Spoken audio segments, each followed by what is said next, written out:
English మాట్లాడడం నేర్చుకోవాలంటే మొదటగా మాట్లాడేటప్పుడు అతి ఎక్కువగా ఉపయోగించే పదాలని నేర్చుకోవాలి. వాటితోటి చిన్న చిన్న వాక్యాలు మాట్లాడడం అలవాటు చేసుకోవాలి. ఆ ఉద్దేశంతో ఈ వీడియోలు చేయడం జరిగింది. మీరు మొదటిసారి నా ఛానల్ చూస్తున్నట్టయితే కింద సబ్స్క్రైబ్ అనే బటన్ ఉంటుందన్నమాట. దాని మీద క్లిక్ చేయండి. వెంటనే ఒక గంట గుర్తు కనిపిస్తుంది. దాని మీద కూడా క్లిక్ చేయండి. అలా చేయడం వల్ల నేను చేసిన ఇదివరకు వీడియోలు, నేను చేయబోయే వీడియోలు మీ ఫోన్లో కనిపిస్తూ ఉంటాయి. వాటిని చూస్తూ మీరు ఇంగ్లీష్ నెమ్మదిగా నేర్చుకోవచ్చు. ఈ ఛానల్ ఉచితం. ఈ వీడియోలు చేయడానికి నేను కొంచెం కష్టపడాల్సి వచ్చింది. అందువల్ల వీడియోని పూర్తిగా చూడండి, లైక్ చేయండి. ఈ వీడియో ఎలా ఉందో కింద కామెంట్స్లో తెలియచేయండి. ఇప్పుడు మనం వీడియోలోకి వెళ్దాం. Let's go. మాట్లాడేటప్పుడు అతి ఎక్కువగా ఉపయోగించే పదాలైన వాళ్ళు, వాళ్ళని, వాళ్ళకి, వాళ్ళది ఈ పదాలని ఇంగ్లీష్లో ఎలా అనాలో, ఈ పదాలతోటి చిన్న చిన్న ఇంగ్లీష్ వాక్యాలు ఎలా మాట్లాడాలో మనం నేర్చుకుందాం. వాళ్ళు అని ఇంగ్లీష్లో అనాలంటే దే అనాలన్నమాట. దే అంటే వాళ్ళు. వారు అనడాన్ని కూడా ఇంగ్లీష్లో దే అనే అంటారనమాట. దే అంటే వారు లేక వాళ్ళు. ఉదాహరణకి వాళ్ళు వస్తున్నారు, వాళ్ళు వస్తున్నారు అని ఇంగ్లీష్లో మనం మాట్లాడాలంటే దే ఆర్ కమింగ్ అనాలన్నమాట. They are coming. దే అంటే వాళ్ళు, ఆర్ అంటే ఉన్నారు, కమింగ్ అంటే వస్తూ. మనం వస్తూ ఇలా దీర్ఘంగా పలికేదాన్ని ఇంగ్లీష్ వాళ్ళు ఐఎన్జీ పెట్టి ఇంగ్ అంటారనమాట. కమింగ్, ఇంగ్ అంటారనమాట. అది వస్తూ ఇట్లా దీర్ఘంగా తీస్తూ మాట్లాడేదాన్ని సూచిస్తుంది అనమాట. They are coming, they are coming అంటారనమాట. అంటే ఇక్కడ మనం తెలుగులో మాట్లాడేటప్పుడు వస్తూ ప్లస్ ఉన్నారు కలిపి వస్తున్నారు అంటాం. కానీ ఇంగ్లీష్ వాళ్ళు ఈ తెలుగు వాక్యంలో ఉన్నారు దాన్ని మధ్యలో పెట్టి మాట్లాడతారనమాట. అందుకనే వాళ్ళ వాక్యం ఈ విధంగా ఉంటుంది. వాళ్ళు, ఉన్నారు, వస్తూ ఈ విధంగా ఉంటుందన్నమాట వాళ్ళ పదాల అమరిక. అందుకనే వాళ్ళు they are coming, they are coming అంటారనమాట. వాళ్ళు వెళ్ళిపోయారు అని ఇంగ్లీష్లో ఎలా అనాలి? వాళ్ళు వెళ్ళిపోయారు అనాలంటే they went, they went. They అంటే వాళ్ళు, వెంట్ అంటే వెళ్ళిపోవడం. వాళ్ళు వెళ్ళిపోయారు అనేదాన్ని వేరే రకంగా కూడా వాళ్ళు అంటారనమాట. దే వెంట్ అనొచ్చు, దే లెఫ్ట్ అని కూడా అనొచ్చు అనమాట. They left. ఇక్కడ లెఫ్ట్ అంటే వదిలి వెళ్ళిపోయారు అనే అర్థాన్ని ఇస్తుందన్నమాట.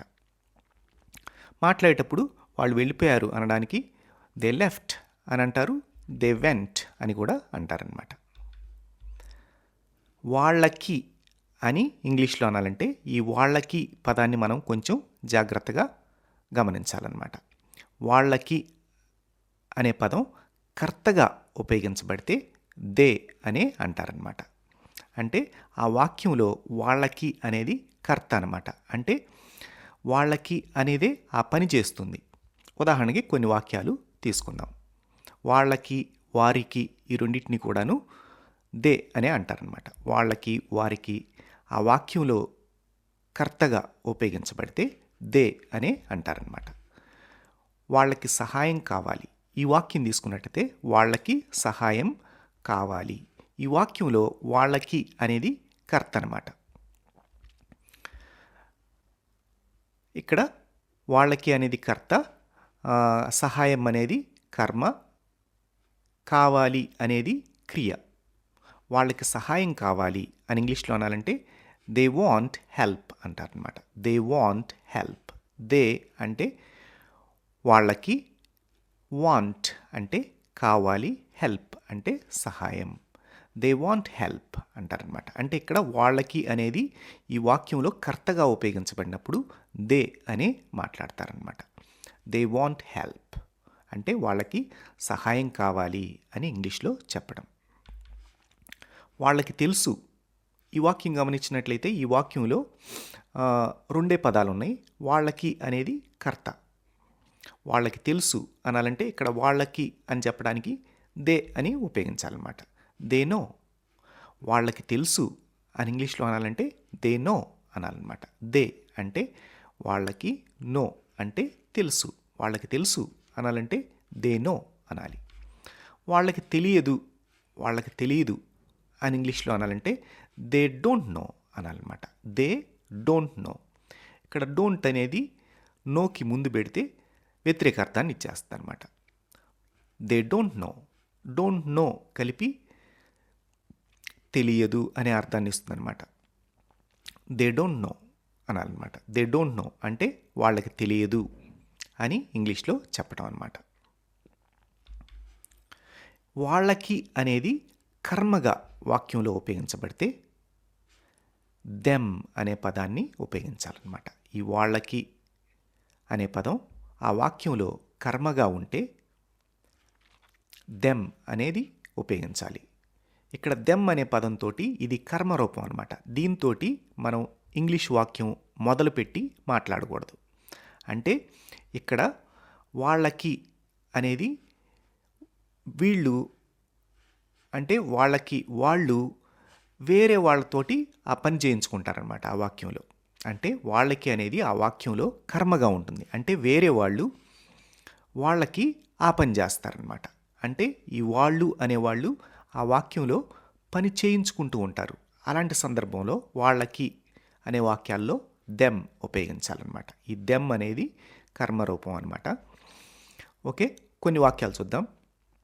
వాళ్ళకి వారికి వాక్యంలో కర్మగా కనిపిస్తే దెమ్ ఉపయోగించాలన్నమాట. వాళ్ళని ఇక్కడ వాళ్ళకి వారికి వాళ్ళని ఈ పదాలు మనకి ఆ వాక్యంలో కర్మగా కనిపిస్తే దెమ్ ఉపయోగించాలి. వారిని వీటన్నిటిని కూడా ఈ పదాలు కర్మగా కనిపిస్తే మనం దెమ్ ఉపయోగించాలన్నమాట. ఉదాహరణకి వాళ్ళకి చెప్పు అని మనం ఎదుటివారితోటి మాట్లాడుతున్నాం. వాళ్ళకి చెప్పు అని ఇంగ్లీష్లో అనాలంటే ఇక్కడ ఈ వాక్యం గమనించినట్లయితే వాళ్ళకి చెప్పు ఎవరు చెప్తున్నారు? మీ ఎదుటి వాళ్ళు. ఈ వాక్యం పూర్తిగా తీసుకున్నట్టయితే మీరు వాళ్ళకి చెప్పండి అనేదాన్ని మీరు వాళ్ళకి చెప్పండి. ఈ వాక్యాన్ని మనం చిన్నది చేసి వాళ్ళకి చెప్పు అంటాం. అంటే ఇక్కడ ఈ పూర్తి వాక్యంలో మీరు మీ ఎదుటి వాళ్ళు ఆ పని చేస్తున్నారు. మీరు వాళ్ళకి చెప్పండి. ఈ వాక్యంలో పని ఎవరు చేస్తున్నారంటే మీరు. ఇక్కడ మనం మాట్లాడేటప్పుడు ఈ మీరు తీసేసి మాట్లాడతాం అనమాట. అంటే ఈ కర్త తీసేసి మాట్లాడతాం. వాళ్ళకి చెప్పు అంటాం అనమాట. అందుకనే వాళ్ళకి చెప్పు అని ఇంగ్లీష్లో అనాలంటే టెల్ దెమ్ అంటారనమాట. Tell them. ఓకే, టెల్ అంటే చెప్పు, దెమ్ అంటే వాళ్ళకి. మీరు వాళ్ళకి చెప్పండి అనేదాన్ని యూ టెల్ దెమ్ అనే దానిలో యూ తీసేసేసి, యూ అంటే మీరు తీసేసేసి మాట్లాడతాం. కాబట్టి వాళ్ళకి చెప్పు లేక వాళ్ళకి చెప్పండి అని ఇంగ్లీష్లో అనాలంటే టెల్ దెమ్ అనాలన్నమాట. అంటే ఇక్కడ పని చేసేవాళ్ళు మీరు అనమాట. ఎదుటి వాళ్ళు అంటే వాళ్ళు అనేవాళ్ళు ఆ పని చేయించుకుంటున్నారు, చెప్పించుకుంటున్నారు. అందుకనే ఇది కర్మరూపం కాబట్టి దెమ్ ఉపయోగించాలన్నమాట. టెల్ దెమ్ అనాలి. అంటే వాళ్ళకి చెప్పండి అని ఇంగ్లీష్లో అనడం. వాళ్ళకి చెప్పు లేక వాళ్ళకి చెప్పండి అని ఇంగ్లీష్లో అనాలంటే టెల్ దెమ్ అనాలి. వాళ్ళకి ఇవ్వు అని ఇంగ్లీష్లో అనాలంటే వాళ్ళకి ఇవ్వు అనాలంటే ఈ వాక్యం మీరు వాళ్ళకి ఇవ్వండి అనే దాన్ని సూచిస్తుంది అనమాట. మీరు అంటే యూ, గివ్ దెమ్ అనాలన్నమాట. అంటే ఇక్కడ యూ తీసేసి మాట్లాడతాం కాబట్టి వాళ్ళకి ఇవ్వు, వాళ్ళకి ఇవ్వండి అని ఇంగ్లీష్లో అనాలంటే గివ్ దెమ్ అనాలన్నమాట. గివ్ అంటే ఇవ్వు, దెమ్ అంటే వాళ్ళకి. ఇక్కడ వాళ్ళకి అంటే వాళ్ళు ఆ పని చేయించుకుంటున్నారు. అంటే మీరు వెళ్ళి వాళ్ళకి ఇస్తున్నారు. అంటే వాళ్ళు ఆ పని చేయించుకుంటున్నారు కాబట్టి వాళ్ళకి అనేది కర్మ స్థానంలో ఉంది కాబట్టి దెమ్ ఉపయోగించాలన్నమాట.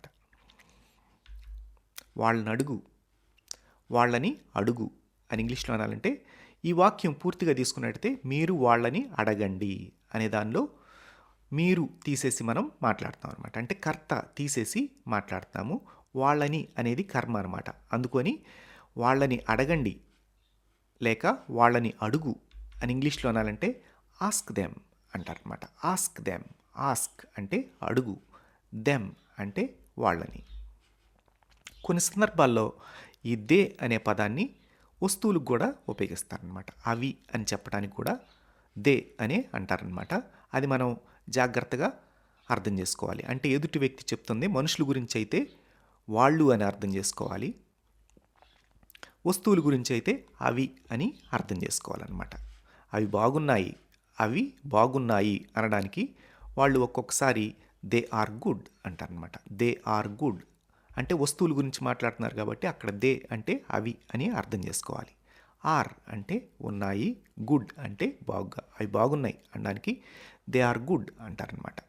అదేంటి ఇది దే అనేది మనుషులు కదా అని అంటే కొన్ని సందర్భాల్లో వాళ్ళు మాట్లాడేటప్పుడు వస్తువుల గురించి మాట్లాడేటప్పుడు కూడా అవి అనే దానికి దే అని ఉపయోగించి మాట్లాడతారనమాట. మనం సందర్భాన్ని బట్టి మనం అర్థం చేసుకోవాలి.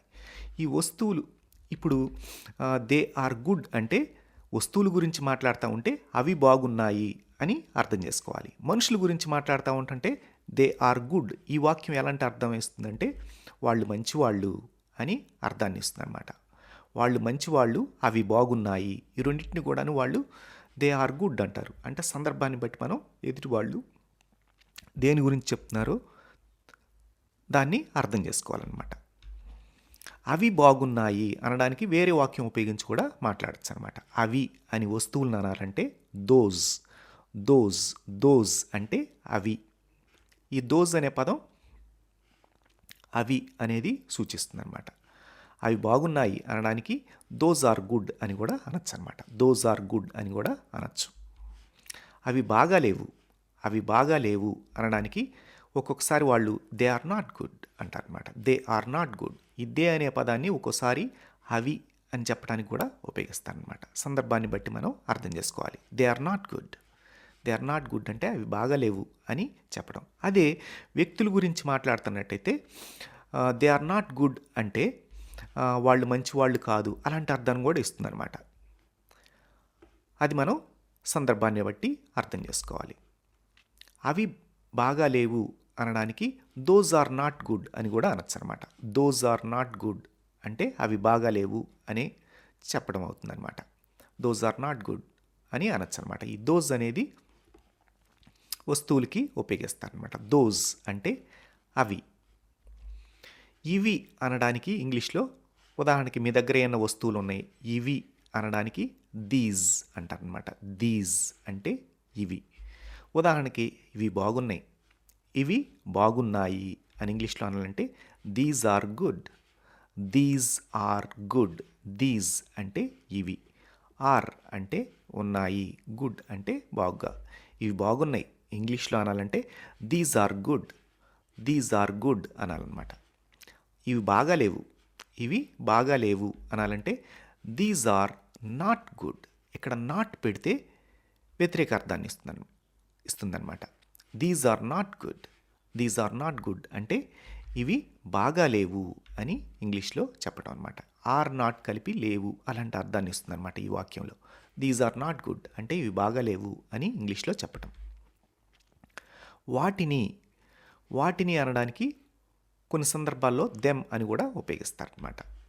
వాటిని తీసుకో, వాటిని తీసుకో అనడానికి టేక్ దెమ్ అంటారు. టేక్ దెమ్ అంటే దెమ్ అనేది వస్తువులకు కూడా ఒక సందర్భంలో ఉపయోగిస్తారనమాట. వాటిని తీసుకో అనడానికి టేక్ దెమ్ అని అంటారనమాట. వాటిని ఇవ్వు, వాటిని ఇవ్వు అనాలంటే గివ్ దెమ్, గివ్ దెమ్ అనొచ్చు అనమాట. వాళ్ళ లేక వాళ్ళ యొక్క అనడానికి దేర్ అంటారనమాట. వాళ్ళ లేక వాళ్ళ యొక్క అనడాన్ని ఇంగ్లీష్లో దేర్, దేర్ అంటారనమాట. వారి అనడాన్ని కూడా దేర్ అంటారనమాట. వాళ్ళ, వాళ్ళ యొక్క, వారి, వారి యొక్క ఈ పదాలన్నింటినీ కూడాను ఇంగ్లీష్లో దేర్, దేర్ అని అంటారనమాట. ఉదాహరణకి వాళ్ళ సమస్య, వాళ్ళ సమస్య అనాలంటే ఇక్కడ వాళ్ళ అనడానికి దేర్ అంటారనమాట. దేర్ ప్రాబ్లం, దేర్ ప్రాబ్లం అంటే వాళ్ళ సమస్య అని చెప్పటం అనమాట. వాళ్ళ ఇల్లు, వాళ్ళ ఇళ్ళు అని ఇంగ్లీష్లో అనాలంటే వాళ్ళ ఇళ్ళు అని ఇంగ్లీష్లో అనాలంటే ఇక్కడ వాళ్ళ అనడానికి వాళ్ళకి చెందింది కదా అందుకొని దేర్ అంటారనమాట. దేర్ అంటే వాళ్ళ. హౌస్ అంటే ఇళ్ళు. వాళ్ళ ఇళ్ళు అనాలంటే దేర్ హౌస్, దేర్ హౌస్ అనాలి. వాళ్ళది, వాళ్ళది అనాలంటే దేర్స్. ఇక్కడ ఎస్ పెట్టి దేర్స్ అంటారనమాట. దేర్స్ అంటే వాళ్ళది. వారిది అనడాన్ని కూడా దేర్స్ అనే అంటారు. వాళ్ళది లేక వారిది అని ఇంగ్లీష్లో అనాలంటే దేర్స్, దేర్స్ అనాలన్నమాట. అది వాళ్ళది, అది వాళ్ళది అని ఇంగ్లీష్లో అనాలంటే దట్ ఈజ్ దేర్స్ అనాలన్నమాట. దట్ అంటే అది, ఈజ్ అంటే ఉన్నది, దేర్స్ అంటే వారిదై అనే అర్థాన్ని ఇస్తుంది అనమాట. అది వాళ్ళది అని మనం తెలుగులో 2 పదాలతో మాట్లాడతాం. కానీ ఇంగ్లీష్ వాళ్ళు ఈ వాక్యాన్ని 3 పదాలు ఉపయోగించి మాట్లాడతారనమాట. దట్ ఈజ్ దేర్స్ అంటారనమాట. అక్కడ ఈజ్ అనేది అదనంగా ఉపయోగిస్తారనమాట. అది వారిదై ఉన్నది అలాంటి అర్థాన్ని ఇస్తుందన్నమాట. మనం అంత స్వచ్ఛంగా మనం తెలుగులో మాట్లాడం. ఈ ఉన్నది అనేదాన్ని తీసేసేసి అది వాళ్ళది అంటాం. అందుకని మనకు తెలుగులో 2 పదాలు కనపడతాయి. కానీ ఇంగ్లీష్లో ఆ వాక్యాన్ని మాట్లాడాలంటే ఈజ్ ఉపయోగించి మాట్లాడతారనమాట. That is theirs, that is theirs. అది వాళ్ళది అనడానికి దట్ ఈజ్ దేర్స్ అనొచ్చు. మనం జనరల్గా చెప్పేటప్పుడు ఇట్ ఈజ్ దేర్స్ అనొచ్చు అనమాట. ఈ ఇట్ అనే పదం జనరల్గా మాట్లాడేటప్పుడు ఉపయోగిస్తారనమాట. ఈ ఇట్ అంటే ఎదుటి వ్యక్తి మాట్లాడే సందర్భాన్ని బట్టి మనం అర్థం చేసుకోవాలి. ఇట్ అంటే అది అనే అర్థాన్ని ఇస్తుంది, ఇది అనే అర్థాన్ని ఇస్తుంది అనమాట. It is theirs, it is theirs అని కూడా అనొచ్చు. ఇది వాళ్ళది, ఇది వాళ్ళది అని ఇంగ్లీష్లో అనాలంటే దిస్ ఈజ్ దేర్స్ అనాలన్నమాట. దిస్ ఈజ్ దేర్స్ అంటే వాళ్ళ వాక్యం పూర్తి అర్థం ఎలాంటిది ఇస్తుందంటే ఇది వారిదై ఉన్నది అనే అర్థాన్ని ఇస్తుందన్నమాట. ఈ ఉన్నది అనే దాన్ని వాళ్ళు మధ్యలో పెట్టి మాట్లాడతారనమాట. This is theirs, this is theirs అంటే ఇది వాళ్ళది అని ఇంగ్లీష్లో చెప్పడం అనమాట. ఇట్ అనే పదం ఇది అనే అర్థాన్ని కూడా ఇస్తుంది కదా. మనం జనరల్గా మాట్లాడాలంటే ఇట్ ఈస్ దేర్స్ అని కూడా అనొచ్చు అనమాట. ఇట్ ఈస్ దేర్స్ అని కూడా అనొచ్చు. ఇట్ అనేది అర్థం అది అని ఇస్తుంది, ఇది అని ఇస్తుంది అనమాట. ఈ పాఠం మీకు అర్థమైందని నేను ఆశిస్తున్నాను. ఈ పాఠాన్ని ఇందులో ఉన్నవి మీరు రాసుకోండి, జాగ్రత్తగా సాధన చేయండి. ఈ వీడియోని మీరు 1-2 సార్లు చూస్తూ జాగ్రత్తగా అర్థం చేసుకోండి. మీకు వాటి అర్థాలు, పదాల అర్థాలు తెలుస్తుంది. వాటితోటి చిన్న చిన్న వాక్యాలు మాట్లాడడం కూడా మీకు తెలుస్తుంది. ఈ వీడియో ఎలా ఉందో కింద కామెంట్స్లో తెలియచేయండి. అదేవిధంగా ఛానల్ సబ్స్క్రైబ్ చేసుకొని సపోర్ట్ చేయండి. ఈ వీడియోని ఒక లైక్ చేయండి. మళ్ళీ నెక్స్ట్ వీడియోలో కలుద్దాం. Until then bye for now, take care. Okay అండి, నేను చేసిన వీడియోలు మీకు ఇంగ్లీష్ నేర్చుకోవడానికి ఉపయోగపడుతున్నాయో లేదో కింద నాకు కామెంట్ చేసి చెప్పండి. అదేవిధంగా వీడియోని గట్టిగా ఒక లైక్ కొట్టండి. ఛానల్ సబ్స్క్రైబ్ చేసుకొని సపోర్ట్ చేయండి. Have a nice time, take care.